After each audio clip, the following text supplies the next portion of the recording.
மழையில் நின்ற மனிதன் ஒரு புதுமையான கதை.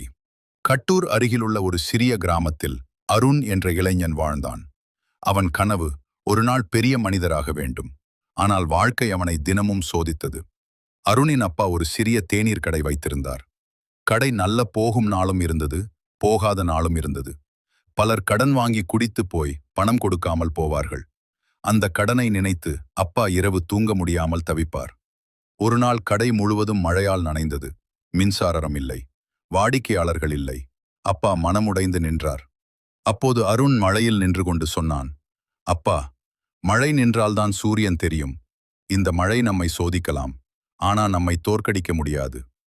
அந்த வார்த்தை அப்பாவின் மனதில் தீ போல எரிந்தது. அருண் பள்ளி முடித்து வேலை தேட ஆரம்பித்தான். பல இடங்களில் மறுப்பு. உனக்கு அனுபவம் இல்ல, வேலை காலி இல்லை. ஆனால் அவன் விடாமல் முயன்றான். இறுதியில் ஒரு சிறிய நிறுவனத்தில் வேலை கிடைத்தது. சம்பளம் குறைவு. ஆனாலும் அவன் அதை கொண்டு வீட்டை உதவ ஆரம்பித்தான். காலத்துக்கு காலம் அவன் திறமை தெரிந்தது. பதவி உயர்வு கிடைத்தது. ஒரு நாள் அந்த தேநீர் கடையை பெரிய ஹோட்டலாக மாற்றினான். அப்பா அந்த ஹோட்டலின் முன் நின்று கண்களில் நீர் விட்டார்.